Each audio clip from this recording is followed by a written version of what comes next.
2026 මෙවර උසස් පෙළ ලියන දරුවා ඉස්සෙල්ලාම ආට් කරනවා නම් පුතේ ඔයගොල්ලෝ ලොජික් වලටනේ මුණ දෙන්නේ. එතකොට ලොජික් වලදීත් ඔයගොල්ලෝ අගෝස්තු 12 වෙනිදා දහවල් 1ට MCQ පේපර් එකට තමයි මුණ දෙන්න ලෑස්ති වෙලා තියෙන්නේ ඉස්සෙල්ලාම කියලා. MCQ පේපර් එකේ ලකුණු 45 54 ලකුණකට ඔයා ගියා කියලා කියන්නේ. ඔයාගේ ඒකේ නිශ්චිත භාවය එතනින්ම තහවුරු වෙලා ඉවරයි. ඉතින් හැබැයි MCQ එකේ 50ම ගන්න තියෙනවා නම් හොඳයි. හැබැයි 45කටවත් වඩා වැඩි ලකුණකට යන්න නම් අනිවාර්යයෙන්ම ඔයාට මේ සඳහා හොඳ හුරුවක් ලබා ගන්න සිද්ධ වෙනවා. අපි ඒකට ලෑස්ති කරලා තියෙනවා විද්‍යාත්මක ක්‍රමයේ සහ ලොජික් කොටසෙන් පාඩමෙන් පාඩමට යන MCQ series එක. ඒ කියන්නේ පාඩමෙන් පාඩමට කියලා කියද්දිත් අපේ notes වලින් ඒත් එකම ගත්තයින් පස්සේ tunes වලින් ඒ වගේ මාර්ටිසර්ගේ පොත ආශ්‍රයෙන් සහ ගුරුවත් පොත ආශ්‍රයෙන් තමයි මේ MCQ ටික පාඩමෙන් පාඩමට නිර්මාණය කරලා තියෙන්නේ. ඊට අමතරව ගත්තොත් එහෙම MCQ full papers සහ past papers සාකච්ඡා කිරීම මේ අවසාන මාසය තුල අපි පැවැත්වෙනවා. එතකොට මේ series එකට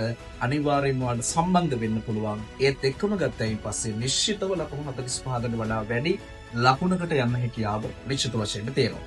ඒක නිසා හැමෝටම ආරාධනා කරනවා සම්බන්ධ වෙන්න 2026 ඔයා උසස් පෙළ ලොජික් කරනවා නම් මේ MCQ series එක.